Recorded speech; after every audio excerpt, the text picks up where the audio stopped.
welcome back to Dave's Garage 249. I'm Dave. A little project for the 68 Chevelle. I'm gonna get this back bumper off. Probably order a new one. It's kind of badly scratched. A couple spots it's been polished right through. I tried to polish. Somebody washed this thing or scrubbed this thing with Beartex. I don't know if it was previous owner or somebody before him.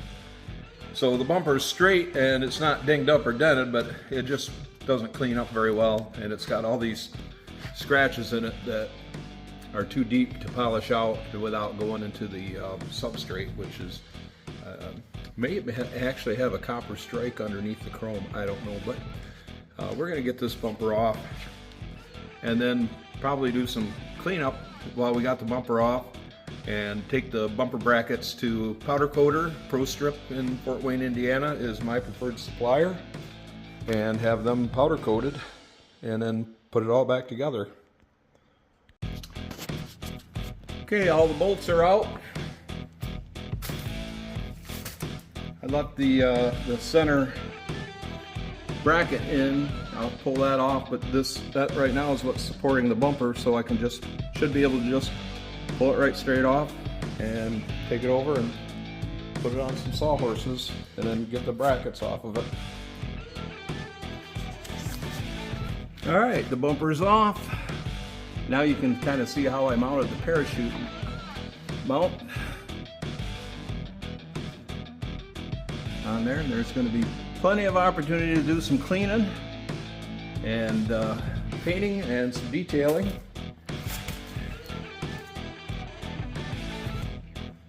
And these bumper brackets I'm going to take to powder coater and have those powder coated.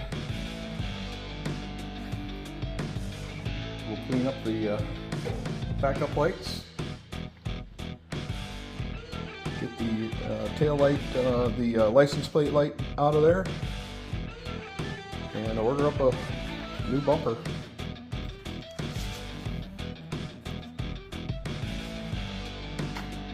Fun, fun, fun.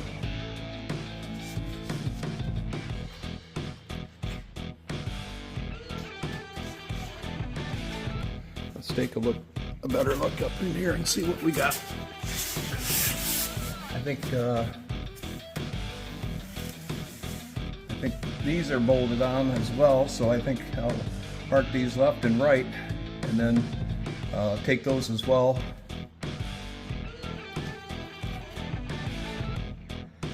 The car is, other than dirty, but this is a real rust-free car.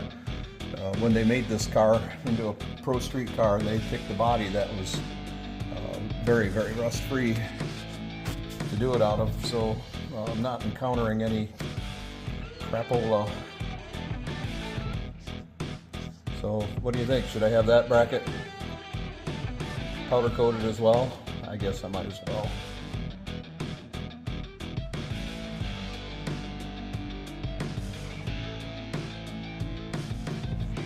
So that's what we're gonna do.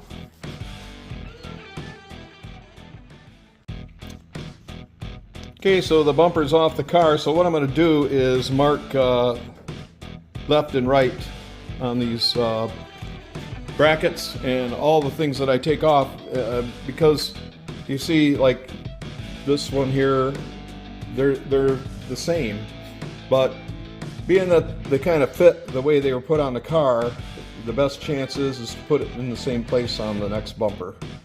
That's been my experience. So that's the next thing, is get these brackets off and take a look at them. So bumper bolts just come out. They got a square body. They're like a stove bolt or a carriage bolt, I guess is what you would call it. And I don't know if the lighting's good enough to see. These, last forever lights. That's 3 years old. It just went out the other day. That's like, I don't know, about the third or fourth one that I've had to put in the garage. They don't. Okay, my new bumper has arrived I got it from Osley Chevelle Parts.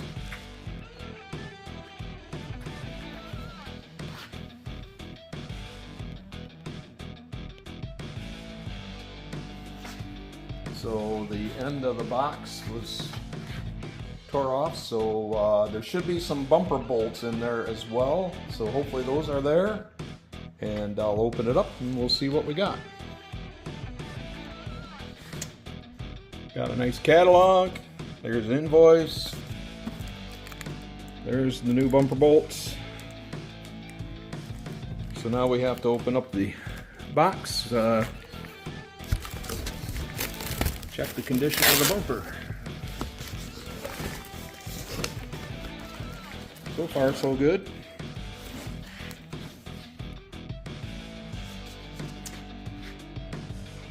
So that's something to take a look at. Otherwise, everything kind of looks pretty good. So let's pull this styrofoam off and see what we got.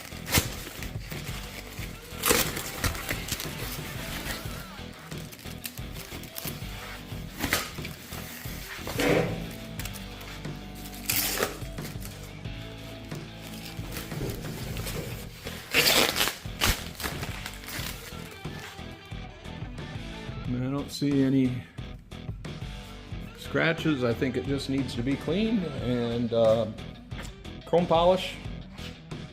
Looks like it's going to be all right. So, thumbs up to Osley Chevelle.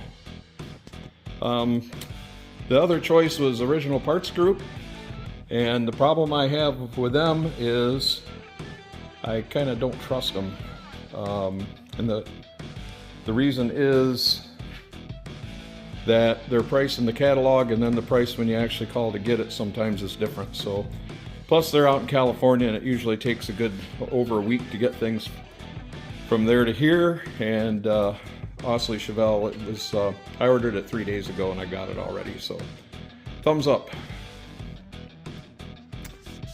So while I've got this all uncovered here, I've cleaned all the dirt out of here, and been cleaning up all these areas, and then I'm going to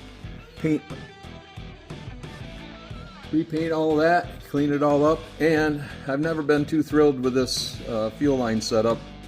I added the shutoff valve because then I can just shut that off and I drain a little bit of gas out, but I can get to the I don't know if you can see it.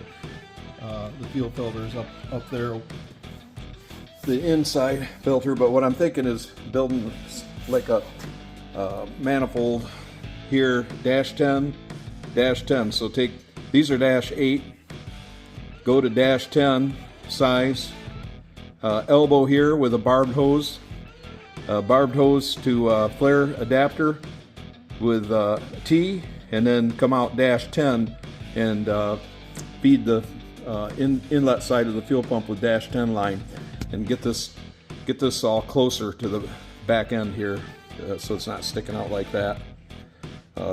This works fine, and it's actually enough fuel capacity, but you've got the two inlets. I just wish that tank manufacturers would just put -10 fittings in the bungs in the that'd be like maybe half pipe or something, I don't know, but I don't know why they put such small ones in their tanks.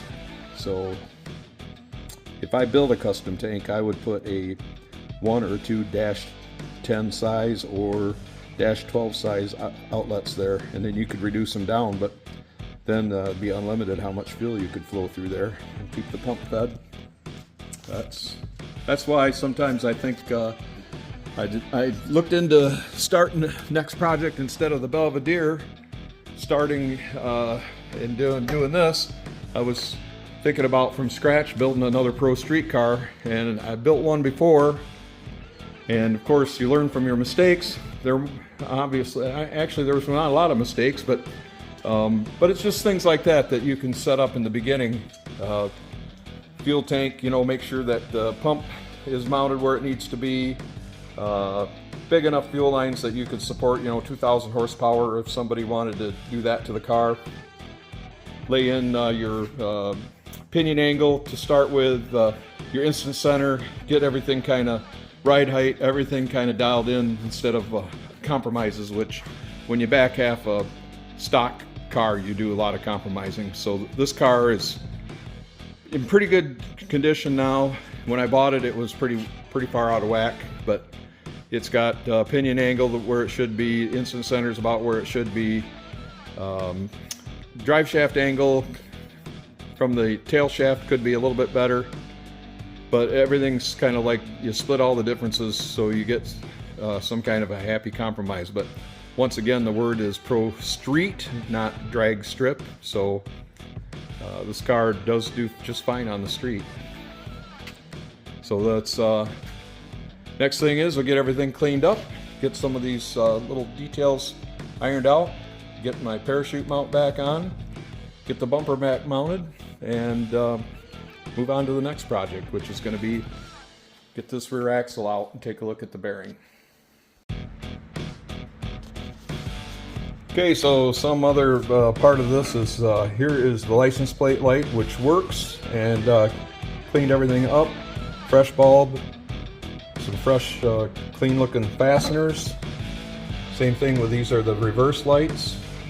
They were plugged into the harness that's left in the car, but there's no wiring from the transmission to the car, so I'm not sure how that works on Turbo 400 and how that works, but I'll find out. And I could tell from the wiring diagram, I think the wiring is in the car somewhere, cut off somewhere. Find that and splice back in, but I think I'm gonna spend the time to get the backup lights working again too. It's just kind of a nice thing to have.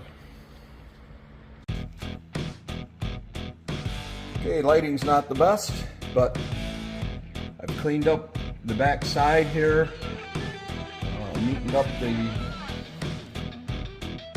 electrical, and put a coat of paint on all of this. This was all just kind of raw, just kind of cleaned it all up. And the fuel cell was one of those kind of opaque. And after they get older, they get yellow looking, and I just kind of painted it black just to kind of get away from all the contrast. And something else that I'm going to change. I was never crazy about this, but I wanted a shutoff valve so I could change the fuel filter, and I'm not crazy about all the blue, red, all the different colors. I like the black fittings. I think I'm going to go with Race Flux. I've been using their products, and I'm going to, as I scooch around here, go ahead and change this out to black hose. Does not need to be braided steel, does not need to be super stiff, just doesn't need to collapse, and they make a very good push lock fuel resistant hose. And that's what I'm gonna go ahead and change this over. So I'm just gonna get under here and see what fittings I have and what ones that I'm gonna need, get them ordered up, get some hose ordered up, and that's going to be another project while I'm waiting for the powder coating to get done for the bumper brackets, and so I can put this all back together again. So I'll just put the chute mount back on, and that's what we'll do. I'm on my way to Fort Wayne, Indiana to pick up the parts for the Chevelle that were powder coated. The company is called Pro Strip. They're on the southwest side of Fort Wayne. Should be there in about 40 minutes. And their turnaround was about 4 days, so perfect. So I'm on my way. All right, just south of Auburn, Indiana, there's the site of the former cruise auction grounds. That's no longer in use. And there's the museum and the Auctions America site.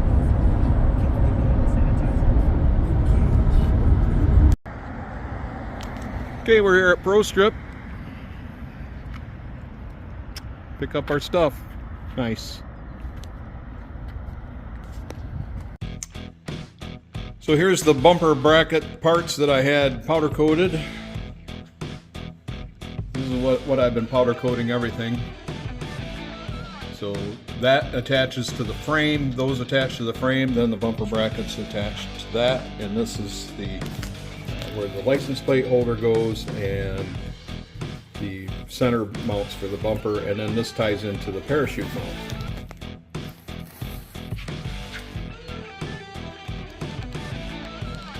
ProStrip did their usual excellent job.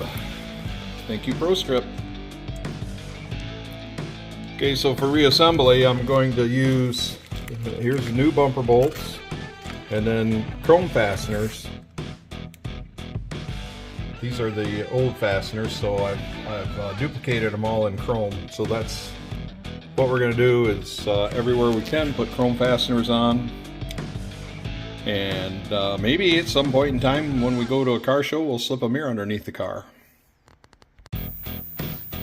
Okay, so first is the bumper mount brackets themselves. And I'll just snug that up. Half 13 chrome bolt. Same thing on the other side. So there's the chute mount. I lost my light. So we'll just snug those up, and then when we mount the bumper, I can kind of shake everything around and get it lined up perfectly, and then go around and tighten everything up. So here's the center bumper mount, and it goes right back into pretty much the original location. I added a couple of bolts up here that tie to this cross member, and then those are 7/16 bolts, and that spreads the load of the bumper to the rear cross member, and you got 4 bolts holding that mount on to the rear cross member, and then you'll wind up spreading the load to these brackets, which is where the bumper brackets will locate. So I'm reasonably confident that if you did deploy that parachute at 100 and some miles an hour, that it's not gonna, just like deploy and then be laying in the middle of the racetrack somewhere while you go sailing off the end of the track. So it's a pretty robust mounting system, but this is not a super light car, so I really like that powder coating. It really is a nice contrast. And we're using, of course, some people argue you should use grade 8 fasteners. Well, yeah, the shear strength is a lot higher, but still, with all these fasteners on here, I think I'd rather, the chances of me taking this car to the drag strip and really reefing on it, I probably won't. We know from using the app that this thing right now will run about a 1050, somewhere in there, on 5 pounds of boost. This car's plenty fast, just the way it is. I'm doing the parachute thing kind of because it's over the top for this, it's kind of a over the top statement, but it also needs to be functional and usable if need be. And if I pass the car along, I want to know that whoever gets the car, if they go out and do something with it, it's not going to backfire on them.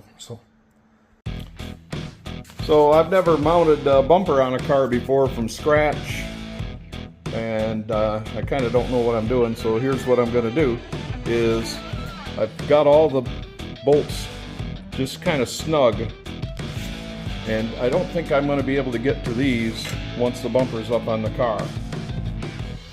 I may be wrong, but so the same thing over here, and then this one here I can get at with a open end wrench. So my plan is to get this fit up on the car, and then I should be able to kind of shake it and move it around to get it lined up exactly where I want it. Then probably pull it back off and tighten everything up. Then over here we got a little tricky situation. These bolts here have big square nuts that set down inside. I'll show you. So that sits in there, and then supposedly, I guess it's trapped in here if it's over to one side, and it won't turn, so you can kind of tighten it up. But here's the problem is it slides all over the place, and once the bumper's covering it up, there's no possible way to get that up in there. So what I'm going to do is a little trick is just put a little grease on the put a little grease on the face here, and that'll make it kind of stick in place and not want to slide around, and then I can get the bolts started later. Hopefully.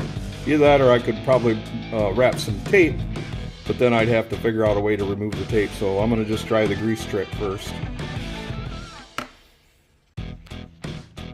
It doesn't take much, just a few little dots of grease.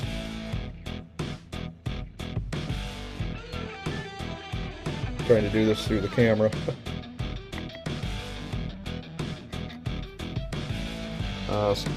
So lay those in there, and they should kind of want to halfway stay in place then.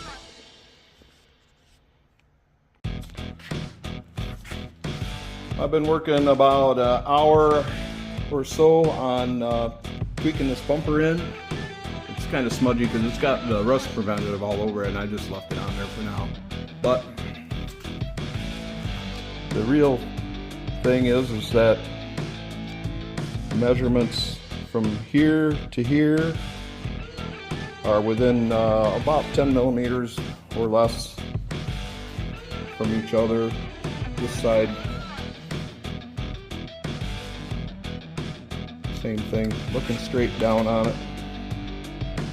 I don't know if we can see the distances around.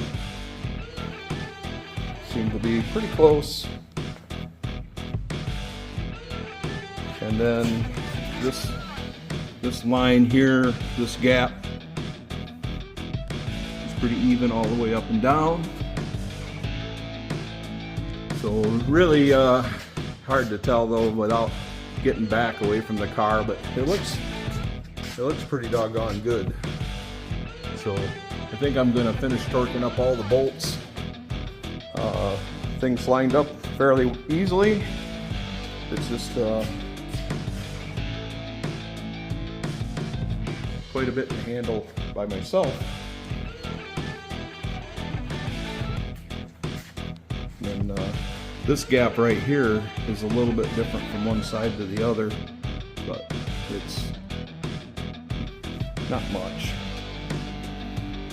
And I've tried to get it evened out, but I'm a little bit tighter over here. But it could be the quarter panel shift, who knows.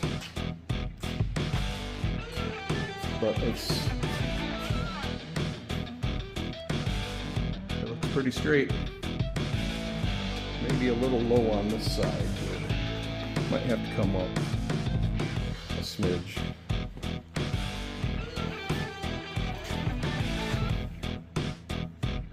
Take a measurement and see. But so what I'll do is tweak this a little bit more, and then clean up the bumper and polish it, and give you a look at how it looks.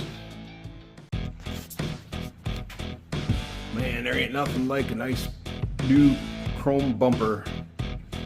No blemishes, no scratches, no somebody Scotch-Brite padded. Looks nice. Plus, we did the powder coating on the bumper brackets and chrome fasteners, which is just nice details to put in. I'll get underneath here and show you. All right. Get rid of that dirty black and crappy looking bolts, nuts, everything. I'll show you that here. Chute mount looks good. Got nice fasteners up in there. Everything's nice and clean now. So this is the next project right here. This is kind of a Mickey Mouse looking arrangement. It works. Here's shut off, you know, and feed, but I'm going to change it to black, and it's going to come out in 90 here. The shut-off valve is going to run parallel with the back of the tank, and then new lines. And then painting the Nalgene tank black kind of gets everything consistent. I like it. I like it a lot. I might have to do some minor, excuse the camera, minor tweaking on the bumper. That I got to get it outside and take a look at it, but we're getting to the point where we're going to have some snow here in the next few days, so I'm going to have to break off of this project and call it done. So if you like the project, please like and subscribe. It doesn't cost you anything, and it helps my channel.